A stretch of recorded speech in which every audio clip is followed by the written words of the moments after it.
आज मैं दूरदर्शन के माध्यम से कुछ कॉमन प्रश्न उत्तर जो एक फीमेल को कोविड और प्रेगनेंसी को लेकर हैं उनके उत्तर देने का मैं प्रयास करूंगी।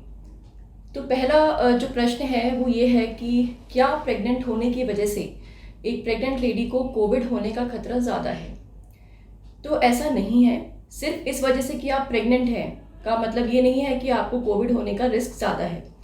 लेकिन प्रेगनेंसी में हमारी बॉडी में और हमारे इम्यून सिस्टम में कुछ ऐसे चेंजेस होते हैं कि यदि आपको कोविड हो गया तो उसके कारण जो आपका कोविड की सिवियरिटी है वो एक आम पर्सन के मुकाबले थोड़ी ज़्यादा होने का आप में रिस्क ज़्यादा रहता है। फॉर एग्ज़ाम्पल आपको हो सकता है हॉस्पिटलाइजेशन की जो प्रोबेबिलिटी है आप में वो ज़्यादा हो। आईसीयू एडमिशन की ज़रूरत आपके केस में एक प्रेग्नेंट अगर कोई है तो उसमें ज़्यादा चांसेस हैं। फिर है कि एक प्रेग्नेंट वुमेन जो है वो कोविड से अपने आप को कैसे बचाए। तो ये सिंपल जो हमारे प्रिकॉशन मेजर्स जो हैं जो हमें लेने चाहिए, जो पिछले ऑलमोस्ट 2 साल से हम सब लोग सुन रहे हैं वही हमें फॉलो करने हैं। जैसे कि आपके हाथ आप नियमित रूप से अल्कोहल बेस्ड सैनिटाइज़र से या फिर सिंपल साबुन से आप बार बार धोएं। सोशल डिस्टेंसिंग का प्रॉपरली हर तरफ, स्पेशली जब आप कहीं बाहर हैं, मार्केट में हैं, हॉस्पिटल में हैं, सोशल डिस्टेंसिंग का पालन करें। मास्क पहने, हमेशा मास्क पहनने से ज़्यादा ज़रूरी है मास्क सही तरह से पहनना। जब आप मास्क पहनते हैं तो आप ध्यान रखें कि आपकी नाक, होठ, चिन, ये पूरा एरिया आपका कवर होना चाहिए। मास्क ऐसा नहीं कि आपकी नाक के नीचे हो या चिन के नीचे हो।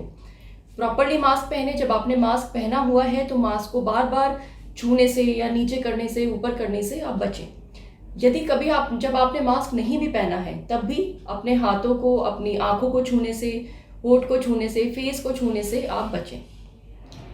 रेस्पिरेटरी हाइजीन का पालन करें। इसका मतलब यदि आपको खांसी आ रही है या आपको छींक आ रही है तो या तो आप टिश्यू पेपर में छींक के उसको प्रॉपरली डिस्पोज ऑफ करें या फिर बगल का ये जो एल्बो का जो जॉइंट होता है यहाँ पे आप छींके या खांसे। इससे आपके हाथ अफेक्ट नहीं होंगे और जो एक ट्रांसमिशन का रिस्क है औरों को वो कम होगा। फिर है कि अगर आपको कोविड हो गया, आप प्रेग्नेंट हैं, आपको कोविड हो गया, अब उसके बाद क्या करें? तो सबसे पहले तो मैं कहूँगी घबराइए नहीं, क्योंकि ज़्यादातर केसेस माइल्ड ही हैं और वो आराम से घर में ही रिकवर हो जाते हैं। अब अगर आप घर में हैं तो किस किन चीज़ों का आप ध्यान रखें? पहली बात, अपने आप को तुरंत आइसोलेट कर लें। जो आपका रूम है वो अलग रूम होना चाहिए, हवादार होना चाहिए, उसमें खिड़कियाँ होनी चाहिए, या फिर अगर उसमें बालकनी है कोई तो वो बहुत अच्छा है। आपका टॉयलेट जो है वो आपके रूम के साथ ही अटैच्ड होना चाहिए। जो आपके बर्तन हैं, जो आपके कपड़े हैं वो अलग धुलने चाहिए, वो कॉमन बाकी मेंबर्स के साथ मिक्स नहीं होने चाहिए। अपने न्यूट्रिशन का ध्यान रखिए। इस टाइम आपको खाना बहुत न्यूट्रिशियस खाने की ज़रूरत है। जो प्रेगनेंसी की आपकी रूटीन दवाइयाँ चल रही हैं, आयरन, कैल्शियम, प्रोटीन पाउडर या और जो भी दवाइयाँ हैं वो नियमित रूप से आप लेते रहें। आपको अपने फीवर का ध्यान रखना है कि आपको बुखार तो नहीं आ रहा है, आपको सांस लेने में तकलीफ तो नहीं हो रही है, छाती में जकड़न तो नहीं हो रही है। अपना SpO2 जो सैचुरेशन है ऑक्सीजन का वो आपको चेक करना है। अगर आपको बुखार होता है, घबराहट होती है, सांस लेने में तकलीफ होती है, आपका सैचुरेशन 94 से नीचे जाता है तो तुरंत आप अपने डॉक्टर को संपर्क करें। एक दूसरा होता है वॉक टेस्ट, वो आप ले सकते हैं। इसका मतलब है कि आप वॉक करिए, जो आप 6 मिनट का वॉक कर सकते हैं या आप 40 कदम वॉक कर सकते हैं, और आपको अपना सैचुरेशन चेक करना है। इसको करने से पहले व बाद में जो आपका सैचुरेशन पहले था, अगर बाद के सैचुरेशन में 3% से ज़्यादा की कमी आई, गिरावट आई, तो आप तुरंत अपने डॉक्टर को संपर्क करें। और जो आपके कमरे में कोई इंसान आएगा जो आपको खाना देने आ रहा है, जो आपकी केयर कर रहा है, वो हमेशा एक ही इंसान हो। ऐसा नहीं कि बार बार कोई और आ रहा है, और वो प्रॉपरली मास्क पहन के सारे जो नियम हैं, जो प्रिकॉशंस के हैं, वो इसका पालन करें। अब एक डाउट है लोगों के मन में कि अगर आपको कोविड हो गया तो आपका बच्चा भी क्या कोविड होगा?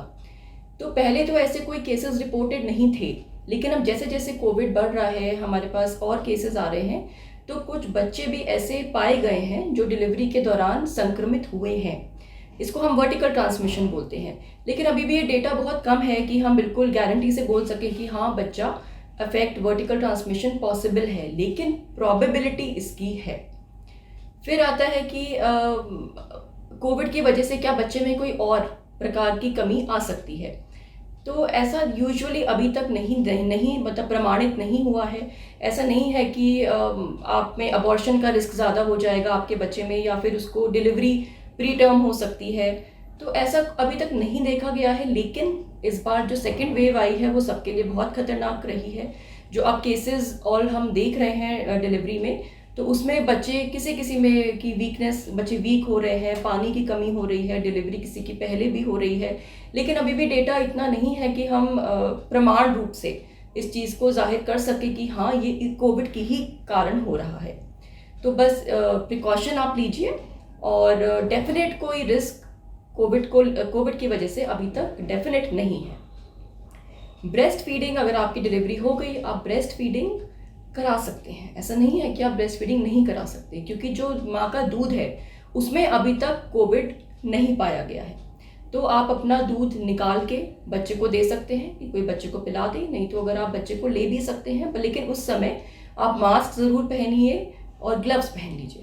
और बच्चा को जैसे ही आप फीड कराएं तो बच्चे को अपने से एक सोशल डिस्टेंस मेंटेन करते हुए सेफ डिस्टेंस पे आप बच्चे को दे दीजिए। अंत में मैं बस यही कहना चाहूँगी कि सबसे इम्पॉर्टेंट है इस समय कि अपने आप को बचाएं, सोशल डिस्टेंसिंग फॉलो करें, और प्लीज़ वैक्सीनेशन करवाएं। पहले प्रेगनेंसी में वैक्सीनेशन अभी भी हमारी जो गवर्नमेंट हेल्थ मिनिस्ट्री है उन्होंने नहीं परमिट किया है, लेकिन जो लोग दूध पिला रही हैं, जो माएँ, उनको अब वैक्सीनेशन वो करा सकती हैं अपना। तो प्लीज़ वैक्सीनेशन कराएं। इस लड़ाई में साथ में मिलकर लड़ें, तभी हम इसको हरा सकते हैं। धन्यवाद।